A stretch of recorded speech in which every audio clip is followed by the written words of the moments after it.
Dauert eine Sekunde Verzögerung. Das hier? Nee, eine Sekunde Verzögerung. Anschalten ist nicht raus. So should we begin?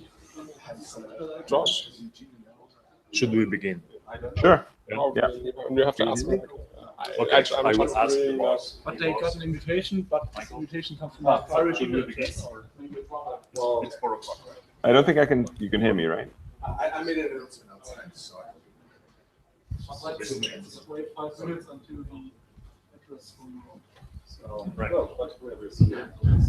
Okay, so I guess we're going to start, and thanks for being and welcome to the Townhall meeting.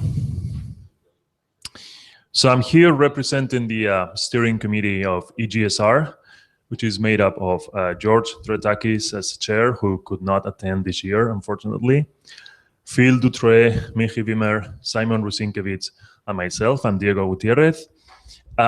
So this year, Phil Dutre is rotating off the committee, and instead we have Jaakko Lehtinen as a new member of the steering committee.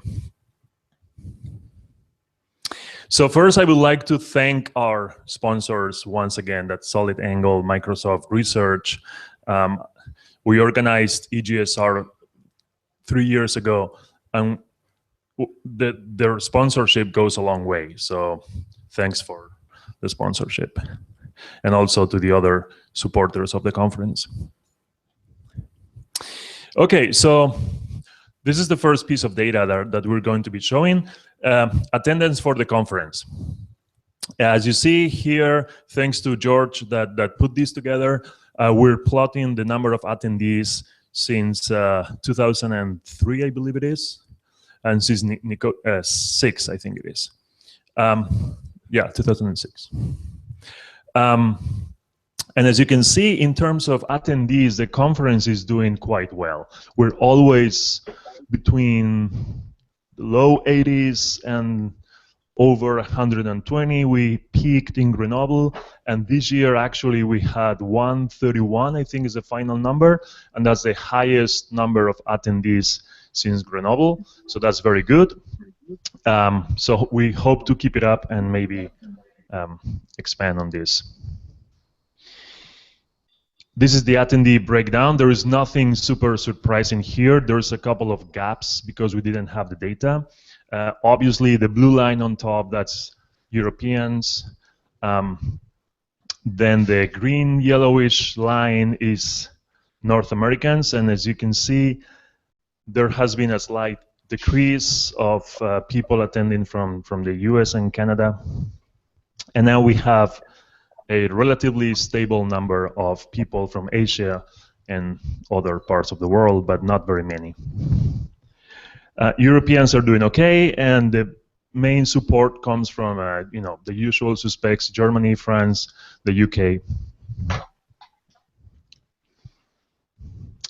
Now this is where things get interesting. This is the number of submissions and the number of accepted papers. Now, if you ignore for a second the last point in the plot, which is Darmstadt here, you can see there has been a maintained decrease in the number of submissions.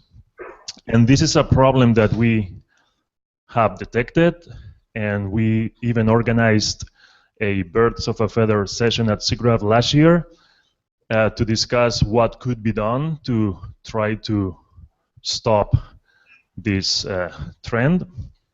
And if you now look at the last point, you'll see that we seem to have done a good job this year.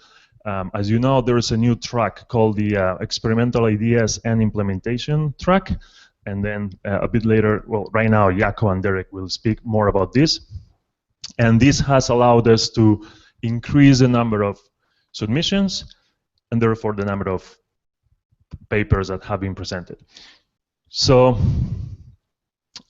here we ask you to continue submitting and supporting the conference, because we are the ones that make it happen.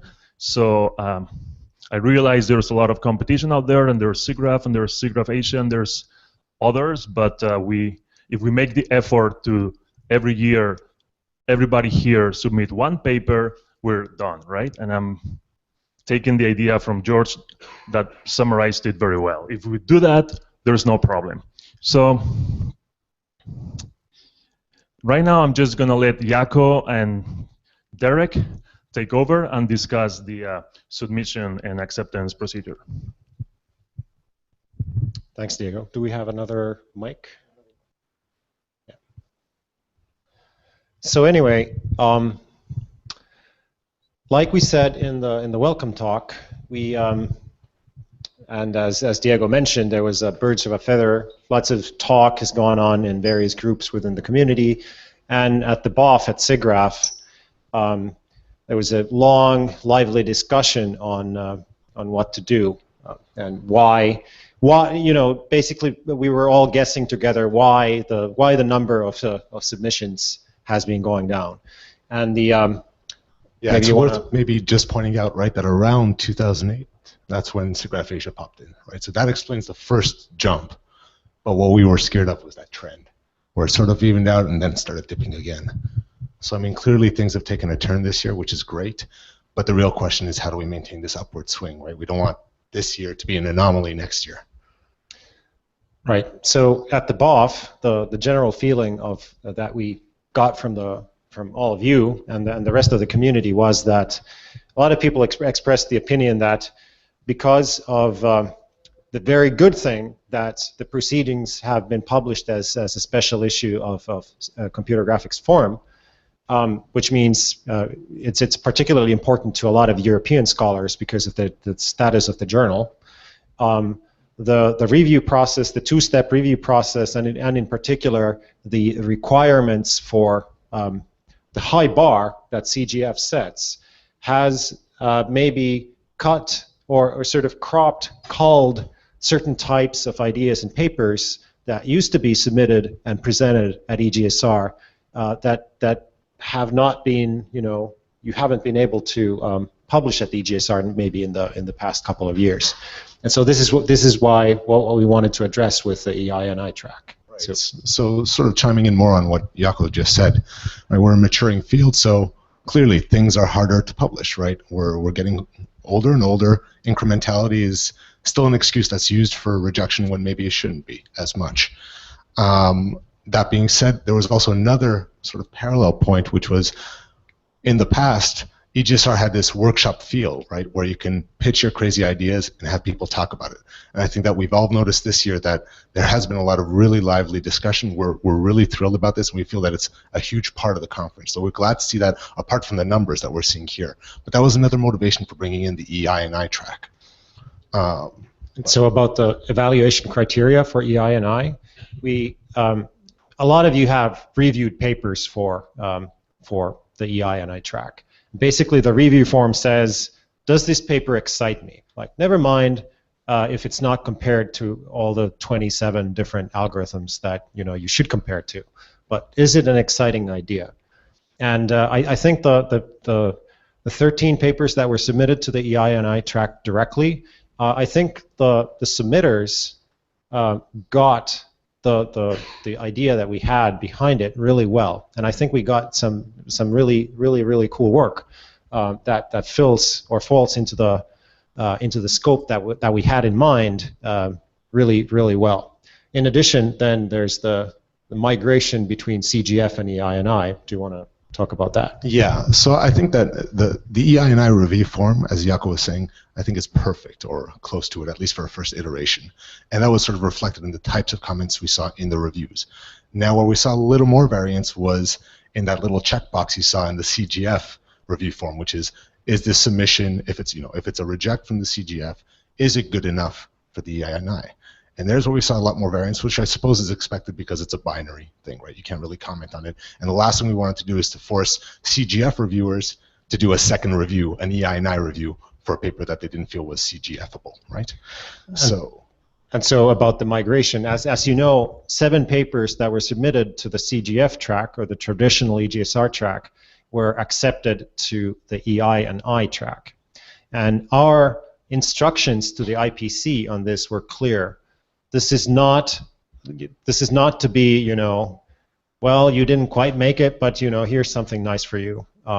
But we told the IPC to only consider papers for EI&I if there are, well, if it really falls into the scope, in their opinion, that, i.e., it's not necessarily validated with the rigor required by CGF, or that it's more sort of implementation focused paper rather than new theory and ideas kind of thing. But this is really, maybe I sound vague, but this really was all the instructions that we gave to the IPC and the reviewers. And I think we'd like to now open up the floor for discussion about the track in general, and in particular, how you feel, having participated in this process, how you felt. Was this fair? Was it reasonable? How could we do things differently? Basically. And even a step above that is, do we keep this track or some form of it? Yes, right. Exactly. Yeah. So now it's your turn to speak up. Yeah. Yeah, I'll do the other. So one thing I wanted to ask for everyone is that for AI track, it seems to be corresponding to a short paper track for other conferences, whereas in our case, there's no page limitation. Of course, there's a description that says like you don't want to exceed some certain number of papers, but would it make sense to like put the limit to the number of pages for AI track, and then like could it help to maybe set the appropriate threshold for contribution? So does anybody have an answer? I'd like to chime in on that. I'm not Yeah. in favor of getting the number of pages. I mean, I don't think it's a good idea to cut the number of pages for the EI&I track. You can have a new idea and still need some pages to explain it. So that would also complicate CGF rejections that are forwarded. Very much so. Yeah. I'm actually, it's half of them actually. Yeah, it's over half. We had there were 13 submissions to the EI&I track. 6 of those were accepted, and then seven CGF rejections were So there wasn't a 100% accept rate at the EI&I track, even though it unfortunately happens to be 13 and 13.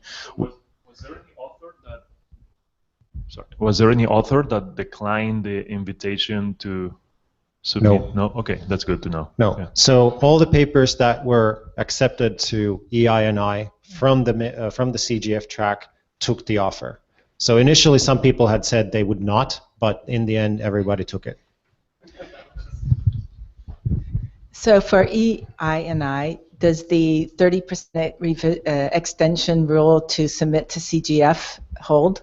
Because it's a conference paper? Yes, it does. So they still had the potential to get... Yes, absolutely. EI&I papers, if see, we've come to an agreement with editors of CGF that if you add the 30%, and after that, those additions, if the paper is, in subject matter suitable for CGF, then you are totally free to submit the journal version of that paper. So absolutely, that's one of the reasons or things that we thought in the beginning that would be a good thing to do. I just want to come visit quickly Toshiya's mention on page number, because we should mention that for the CGF track, we softened the language a bit this year. There wasn't a hard page limit, right? So we used more of the SIGGRAPH wording. I think Matthias has comments. Before that, I'll say I agree with Nicola, and that in that page limitations are not the right way to do this now that we're all digital. So I like the idea of a conference track, essentially, of papers who don't go to the journal directly, but I'm not sure if I like the way it was done this year, that the submission was already separate. Maybe we could think about a system where essentially there is only one submission, but there are different possible outcomes. So one outcome would be direct to journal, which is what used to happen up to now with all the papers. But there would be another option that is simply conference paper, and so this is just an outcome of the reviewing process. And I think the name is maybe, I'm not a fan of the name, so maybe it could simply be called, a direct to, either it's direct to journal or it's just a conference paper. But everything else I really like about it, like no page restriction, same presentation format at the conference. I think this works really well, and this allows people, to come out with something that maybe needs another 30%, and then it goes into the journal. But it can make the conference more lively and increase the number of submissions. So I think we should definitely keep this, but maybe the detailed mechanics can be adjusted a little bit. A comment to that.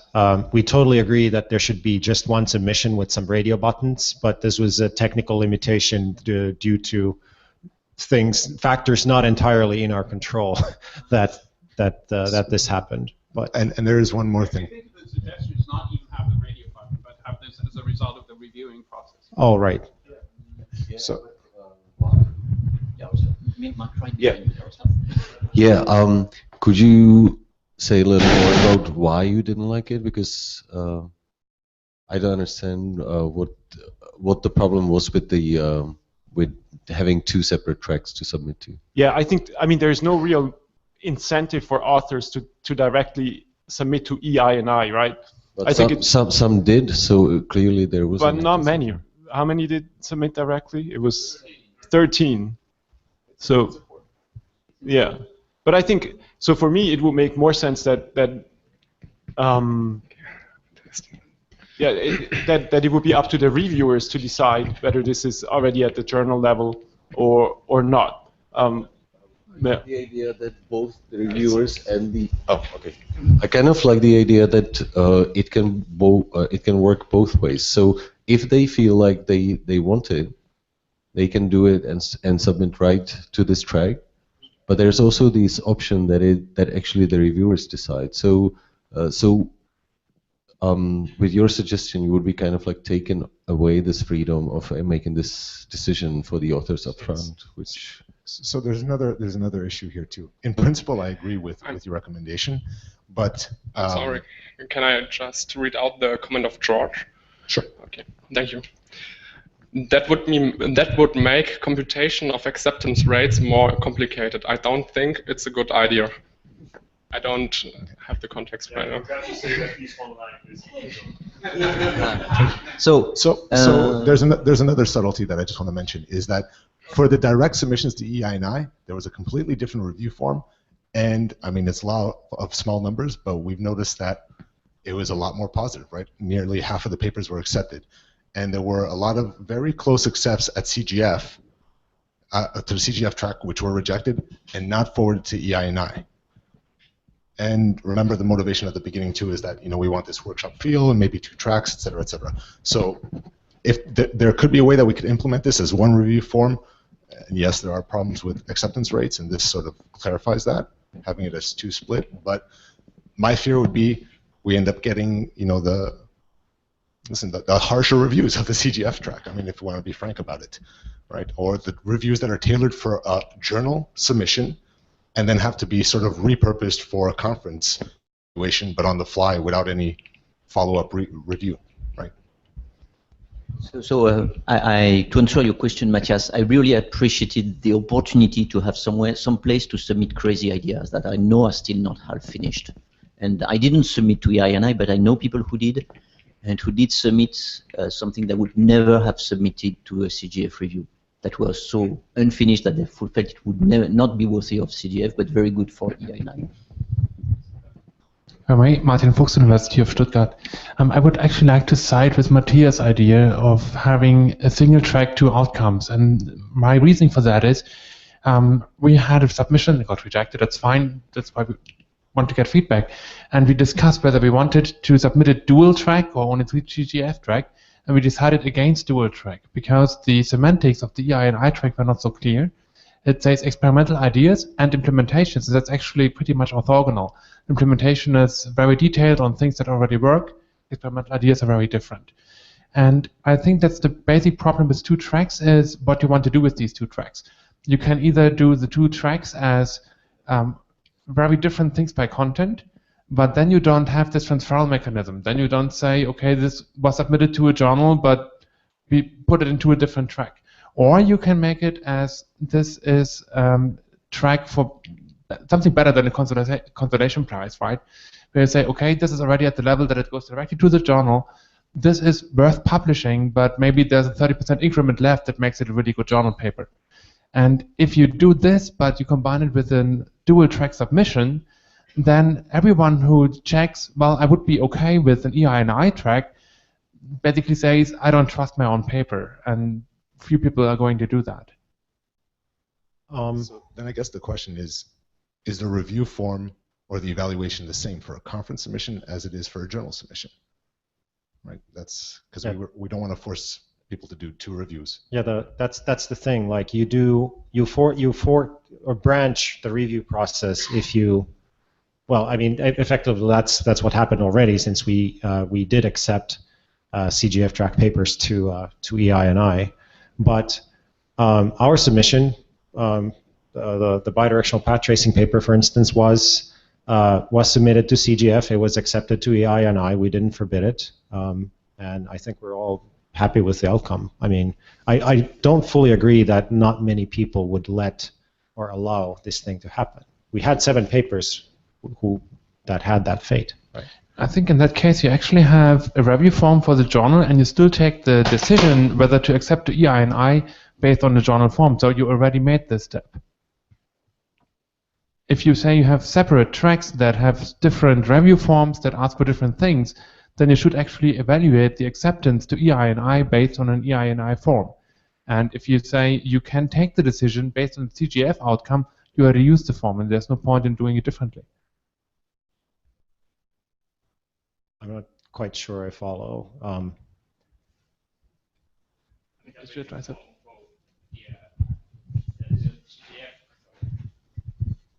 I think the problem here is that the review form for CGF track is different from the review form for EI&I track. So if one paper that's submitted to each CGF track is referred to EI&I track, then it's kind of evaluated in a different way, but it referred to that track that has a different review form, right?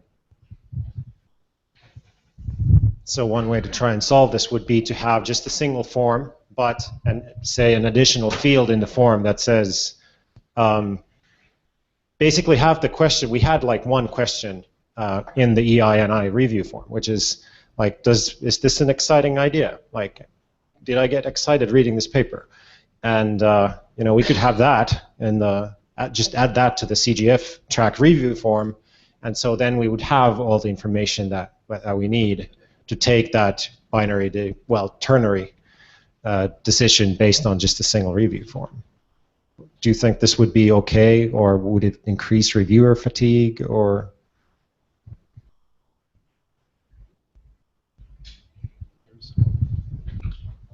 As far as reviewer fatigue, you've got to take into account that if a paper gets rejected, it's going to be submitted again, and you will review it again. So I really don't think that it's really adding to reviewer fatigue. So anyone in opposition to the idea of merging these 2 forms and basically just asking that EI&I question in the big form? I think it's going to hurt. I think it's going to hurt. I think we're going to have fewer, if we do this, just from our observations this year, I think we're going to have fewer EI&I accepts. Period. I mean, the EI&I, you can look at the percentages too. It was something like 48% were accepted of the ones that were submitted directly to the EI&I track. And I'd say, we didn't get statistics on this, but we could. At least 70% of the CGF submissions checked the box, I want to be considered for EI&I. And we only got 7. Can I interrupt you again, please? George has a comment again. He says, I still think it's problematic. I agree with Derek. For the record, that's the first time George has ever agreed with. Yeah, the acceptance rates are a thorny issue because CGF mandates a 35% you can't accept more than 35% of the CGF track papers. But in that sense, it's actually positive to have these. Because if you include the EI and I into the submitted numbers, the acceptance rate goes down. Yeah, maybe just for George, if you include the EI and I in the submissions and not have it as a separate track, you increase the number of submissions, while still the accepted papers on CGF would be the same as before. So the acceptance rate would be lower. That's at least my understanding. It would be lower. This is my understanding as well, but we thought about this, and there were arguments against this that I don't actually recall right now. How would you count a rejection as towards the CGF track that way, right? Because in this case, let's say we did it this year, we would have 66 submissions, right? But 13 plus 16, right? 29 accepts, which is much higher than the 30% acceptance rate we have. No, you have 66 submissions and 16 acceptance. Oh, right, 22, right? Okay, yeah, it's still high. It's still higher they though. Only care about the acceptance rate for the journal. Right, but it's still we had a 30% acceptance rate, and that would be 33, right? Which is about right because it's twice as many. 16 out of 66. Yeah, I mean, yes, that's one way to look at it. But even if the CGF submissions go down and there turns out to be a small number of papers CGF accept, it really doesn't matter if the conference is full of EI&I content.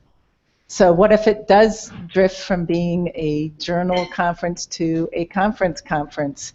That could just happen naturally if lots of people start submitting directly to EI&I. It doesn't matter. I mean, mainly we come here to see some number of papers. We don't really care their provenance, I guess, which track. I guess I goofed the math. You're absolutely right. But do we want more papers? Or I think that with this format we get more papers, right?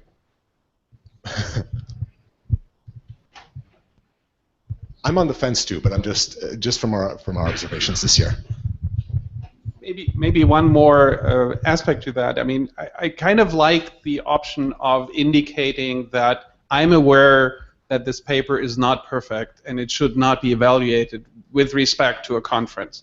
I think that changes the expectations by the reviewers, and so it might be a good thing to have that option. And there might be a separate track, but another option might be to just within the same form say, I'm submitting to that thing, but I know, right, I should probably be evaluated to at a somewhat different level. And I don't think that's how it's being used on the CGF form this year. I thought it was just like, sure, why not? Okay, yeah, I mean, if it's rejected, I'd love a shot at still having a paper, but I'm not going to directly submit it, because what you're saying is also equivalent to me just saying, well, if I know it's not up to par, I have to submit it to the EI&I track, right? Or you're rolling the dice either way. You're either rolling optimistically or rolling pessimistically. I think we'll have to start soon wrapping this discussion up, but Jan, do you want to? I wanted to look at this from a slightly different perspective. Do we think that whether we submit a paper through the CGF track or the experimental track impacts the review in some way? And I think if it does, do we want this actually? Because it is always the same paper, and if I submit it through the experimental track and it increases the chances of getting accepted, I don't know if this is actually what we want in the end, because we should have... Sorry? I think that was the whole exercise. Yeah, so there was actually one dual submission, right? One paper that was submitted to both tracks. What was the result? Accept that EI&I and reject that CGF, right? And I think they checked the box too. So I don't know. It doesn't really answer your question, but yeah, the evaluation is different across the tracks. And is this what we want? Yeah. Or do we rather want to have one track and get all the reviewers in the same mindset and like encourage submission to this experimental track if it's not evaluated thoroughly?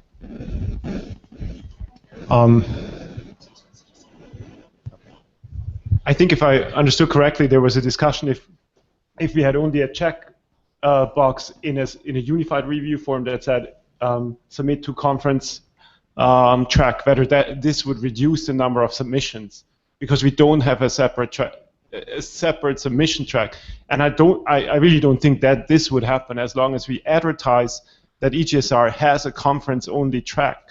Then I think it doesn't matter where in the form or how exactly you have to indicate this. So I think overall, I think the best solution would be to have this box in a unified submission, only one submission track by the box where you can say, hey, I'd like this to be a conference track paper. And of course, advertise it like that. So that's the question of whether it will affect submissions, but will it accept?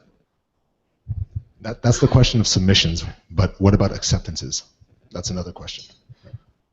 Will it affect acceptances? I think I'm reading the consensus as one submission track with the option of indicating the fate you want your paper to take would be, well, indication of whether you want to be considered for the conference track or not would be a good thing. But to be sure, we need to wrap up, unfortunately. But to be sure, we do need different evaluation criteria for these two outcomes, because otherwise it doesn't make any sense to have these different outcomes, right? So one final comment. Yeah, and we have to wrap up after this comment, but maybe a quick show of hands right after this comment. Actually, my point is, if you want that reviewers see that basically box would offer check there, if he accepts that as a short paper or not, because if the reviewer will see it, it's basically immediately influence the review. So I would say that it should be visible only to chairs and not to reviewers, including IPC, because then basically the review process is then different, and I would be against it. But if we have two outcomes, the review process has to be different. I mean, there has to be different criteria that are applied to these papers, and that has to be explicit. I would have to strongly think that way. Anyway, Derek, do you wanted to vote? Yeah, just a quick show of hands. So one review form or two, right? So one. Sure. Okay. One track or two tracks. One track. Okay. Yeah. So this year we have CGF track, EINI track. Who thinks these two tracks are a good idea, as opposed to just one track? Okay. So it's a clear majority. And now, given the fact that we're going to have the EINI and CGF track, who wants it all on one review form, or you can pick which track you submit to, and on the CGF track you have the option to err for the default to EINI as well. Yes or no? Okay, two review forms or one. Okay, two. Okay, one. Okay. Inconclusive. We'll have to talk about this more, but I think we have to wrap this discussion up now. Thank you, everyone. Right. Yeah. Thank you. So we do agree this was a good idea, and I expect some variations in the details over the years, but we'll figure it out. Okay. So next, I'm gonna hand it over to Holly and Reinhard, and they're going to be discussing some details about the material appearance modeling workshop, which has been successfully happening over the last 3 years. Yeah, so it's a really different kind of event. We've been having it for 3 years now, and it's if you have complete research work that you write a paper about, you don't send it to the materials workshop. You send it to EGSR, even if it's on the topic of materials. We want to see lots of materials paper at EGSR. So this is the point of the materials workshop is it's really a workshop, and we really want to have a lot of discussion and going back and forth. So the submissions are meant to be things where it's you're presenting a problem. We had some great problem statements this year, not giving your great solution, but giving your great problem for people to discuss, or some extraordinarily preliminary, too preliminary for EI&I, but you've done some work and you found these interesting things, and get people to discuss, if they find it interesting, if they've run into the same thing, or to take some position, like this is how we ought to do things, and when we ought to get together and do this, and have people say yeah, or like, no, that's really lousy idea. So it's about discussion. So it's position papers. It's not at all, if you were going to have a paper that is a classic research paper for EGSR, SIGGRAPH, submit it there. That's not what the workshop is about. It's about position papers, early work. We hope to get a lot more participation by industry with things they've developed, opportunities, and their problems. I will simply state that also in this year we had this first session on different formats for appearance, and this was really interesting to have people from industry telling us what they are doing and what is relevant for our research and what might be the future in that area. And that was really perfect to have them, and therefore this format of the workshop is really great. So we've tried 3 different lengths. We had 2/3 day the first year, then we had half a day, and this year we had 1 day. And the 1 day seemed to work very well, because when you hear something, it takes a little while to sit there before all the questions come. You need time to really have discussion. So I think we will plan another full day. But it is very nerve-wracking because we don't want to compete with the symposium at all. The deadline is very late. It's like 2 or 3 weeks before the event. So it's kind of scary to be that close to the event and not have any submissions yet and think about what you're going to do. But I think I would like to leave this late-breaking part of it, but it would be nice. I'm going to send out to everybody who attended this year and a few more people if we could get like a mailing list community kind of thing to exchange some ideas, some group things we might want to do, like everybody try this at home and then we come to the workshop and discuss it, measuring in a certain way or computing in a certain way, so that it's not quite the harrowing, I wonder if anything will come tomorrow experience. And you would want to ask about the school that we have specific tasks. So also. What? No, you have.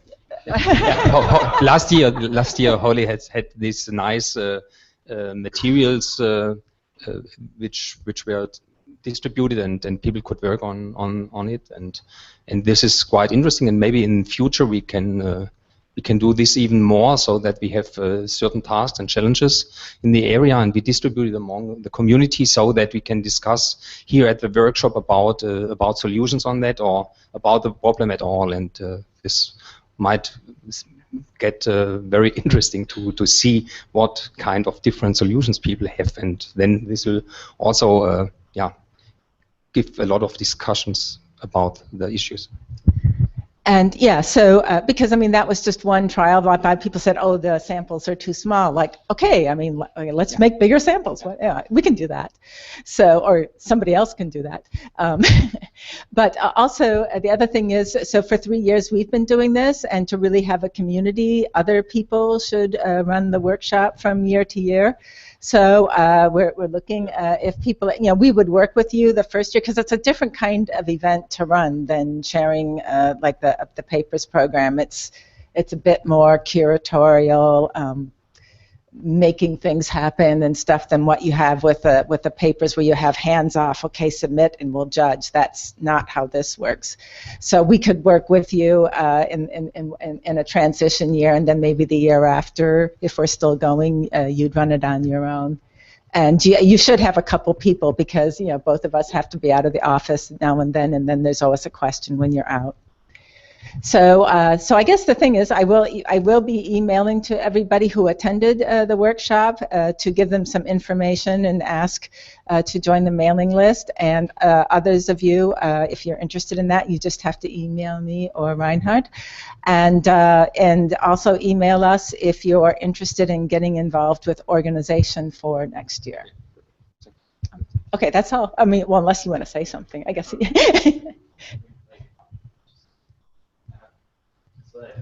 I have my own microphone, so yeah, I can confirm the nerve-wracking part, because we sort of like I saw this from the local organizer that I emailed Holly. Roughly, we have 40 people attending. Do we have anything submitted? And the answer was probably one paper or so. And it's really and we planned for a full-day event. But the question is actually, since I think later you also asked people specifically, can't you present? And so the question is whether you shouldn't do that ahead of time, because I just came from CVPR, where we also organized a workshop on performance metrics, and we did this a lot also as invited talks, where we asked people to present. And I think a mixture of that, because I guess if you know there's a hot topic, you could ask from industry this and this person, or from the academia also. You could upfront invite, let's say, 3-4 people, and you have sort of like a solid frame for the program, and then other people can still submit their extended abstracts like they did then. And I guess even for the invited speakers, you wouldn't even need papers that end up in any proceedings. So I think that would be a different way that would shape it more, or that would allow you to also make some of the big discussion points or get this fixed earlier. Yeah, so there's pluses and minuses. I don't want to shape too much, because the point is to get new questions, which I probably haven't thought of. So we do want to have it influenced a lot by what people are, some people came and presented things that I didn't think of windmill turbine blades at all when we were starting this. So it's great to, and I didn't even know the guys at X-Rite and NVIDIA were doing what they're doing. I wouldn't have thought to invite them. So I do think it's important to have it shaped by outside people. The other thing is we've maintained this as a very lightweight, inexpensive event. I mean, basically the cost was we try to keep down for the the actual physical requirements of holding it.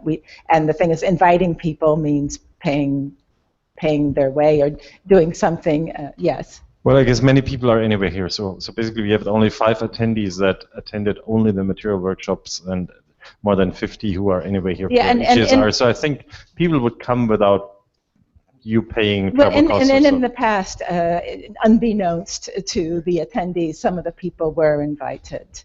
Once I knew who was going to be there, but we haven't distinguished that. But certainly we can do more of that, finding out who will be there, and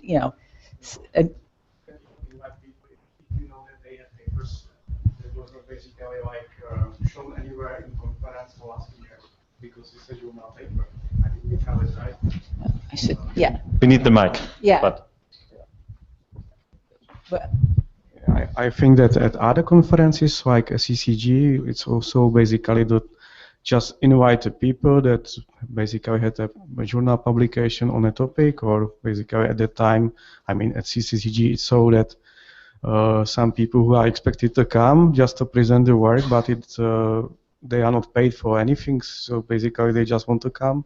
Yeah. And they pay everything themselves, and they will still come, and they were, let's say, like 4 or 5 people coming. And I think I would also come in case I would, let's say, present my work that is only in journal. If I'm from Europe, of course. For Americans, perhaps it's not so attractive, but still, well, yeah. It's a possible way. I think what we'd also like with the mailing list, because there are these people who would never submit or present papers in the academic paper sense, who have very interesting things to say about materials, that if you in your sphere know these people, well, the X-Rite people, they may write some papers, but normally not rendering workshop papers, but we really want them to come and tell us what's happening in their world. If we can have more sort of feelers out there to discover such people that we'd like to invite, it would be really helpful.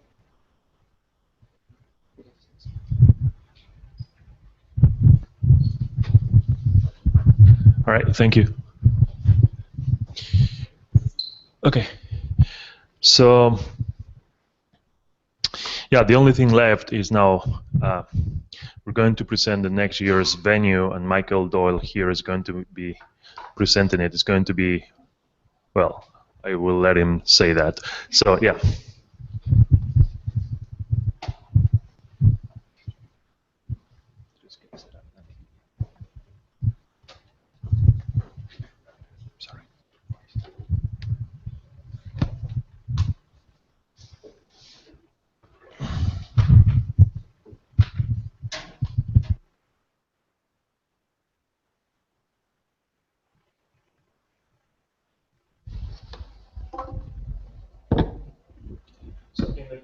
In the meantime, if there's any other issue that you guys want to discuss briefly, we don't have much time, but just feel free to raise your hand and discuss it. Right. So we're doing well. Yes, regard.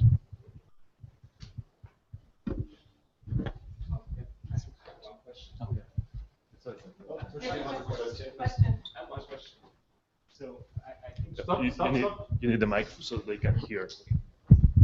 So last time I attended EGSR, there was a list of attendee passed to everyone.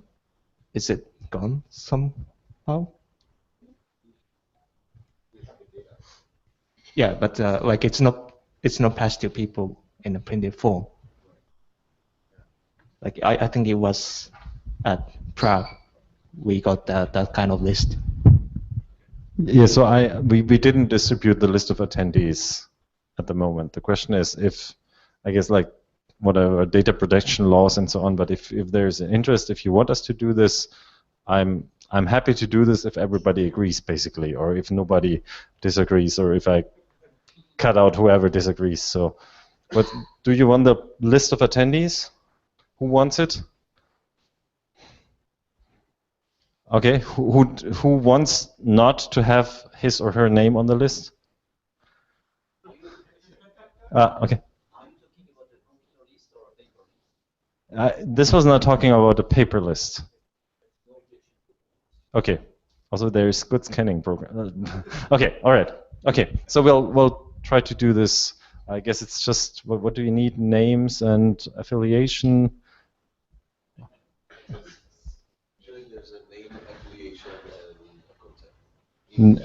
Email also. Okay.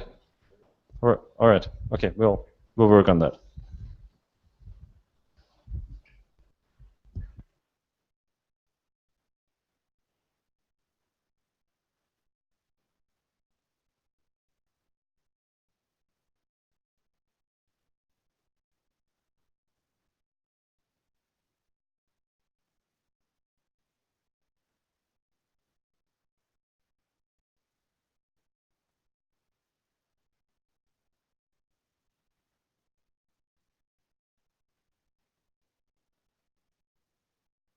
Does that work? Perfect. Okay. Okay, thanks everybody for being here. My name is Michael Doyle. I'm here on behalf of Michael Manska, who's my PI at Trinity College Dublin, and I'm his postdoc. Very briefly, a little bit about myself. I work with Michael principally on interactive ray tracing and particularly ray tracing hardware. So the reason why I'm here today is to let you all know that we would like to host EGSR and HPG in Dublin next year. So I'll just give a very brief background about Ireland. I don't know how many people have been there, and also Dublin. We're a small country, as you can see on the top left. We're near the top of Europe, but we're very well connected. So our airline is getting a plane there is absolutely no problem. We have direct flights to many parts of North America, Canada, the United States. Anywhere in Europe is very easy. Otherwise, we're a very short connection from the major UK airports, and that's less than 50 minutes. So it actually takes longer to go some places in Ireland in a car than it does to get that flight. So.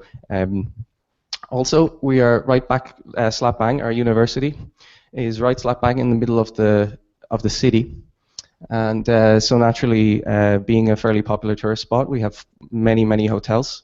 Off the top of my head, I can think of 5 or 6 walking distance from our university. We also have on-campus accommodation as well, which could be utilized for holding a conference. And during the summer, the students will go home, and that'll all be available. So a little bit more about Dublin specifically. As I said, our university is right in the middle. It almost defines the center of the city. So we are very close to an area known as Silicon Docks, which is a funny name, but it's given to this area that's around the back of our university. It's right beside the sea, actually, so it's right beside the ocean.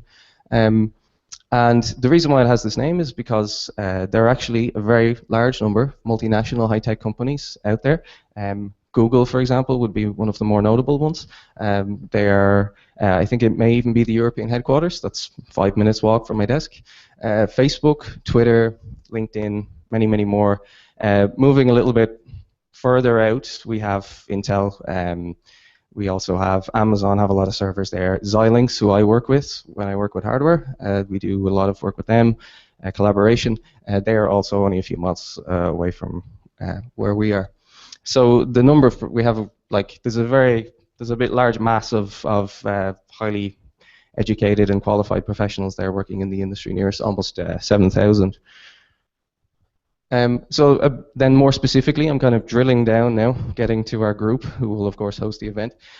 More specifically about Trinity is founded in 1592. It's quite an ancient university. And we're modeled after the Oxford and Cambridge model. So I believe we were founded by Queen Elizabeth all that time ago. We're consistently ranked the top university in Ireland. I don't think we've ever not been ranked so we're doing pretty well. We have quite a large student body. We're looking at something like 17,000 students. So it is the most prestigious place to study, I would say, and it'd be fair to say, in Ireland, although there are many good universities as well.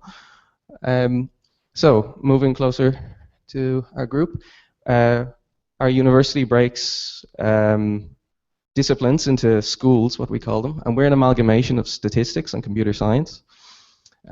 So we are the largest school in the university. We have about 1,000 students, 500 undergraduates, nearly 500 postgraduates, and in excess of 150 members of staff.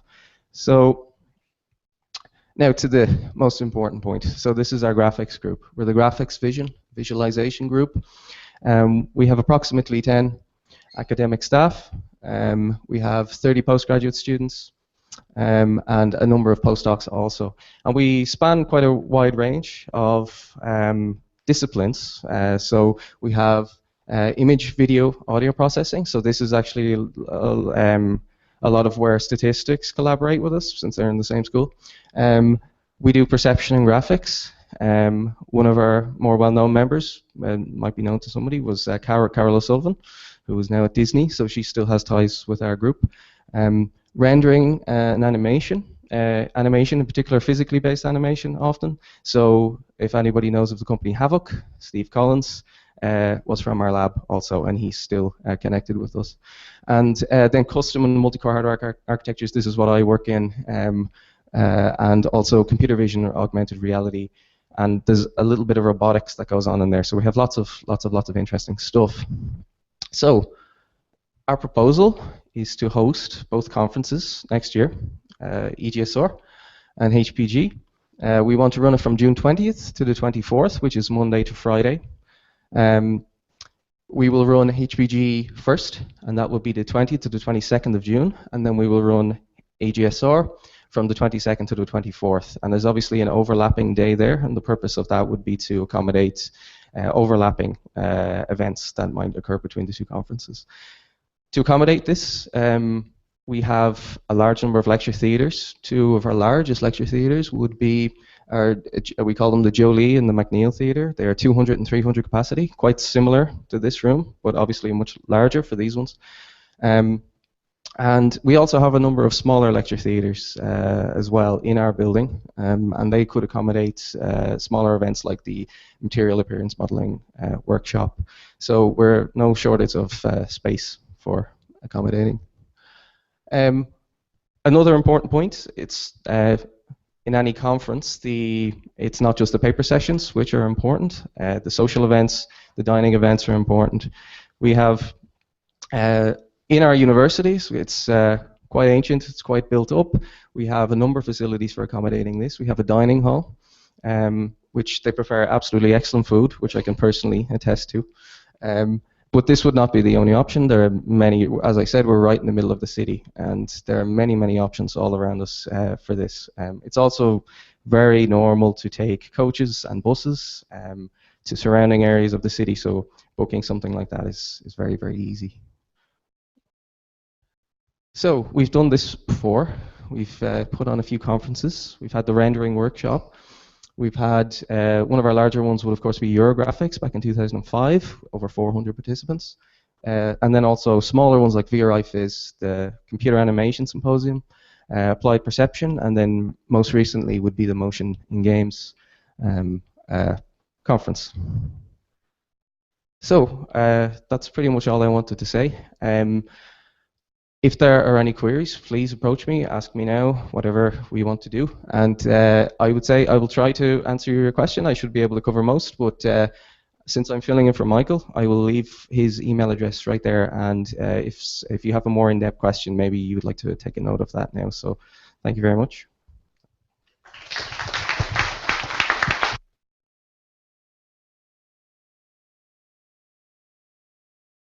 And the program chairs will be Eugene Fiume and Elmar, thanks, Eisenman from Delft.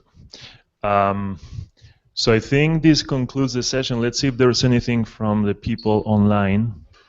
Nope. Okay, so that's it, just in time. So thank you very much and see you at the conference dinner. Thanks.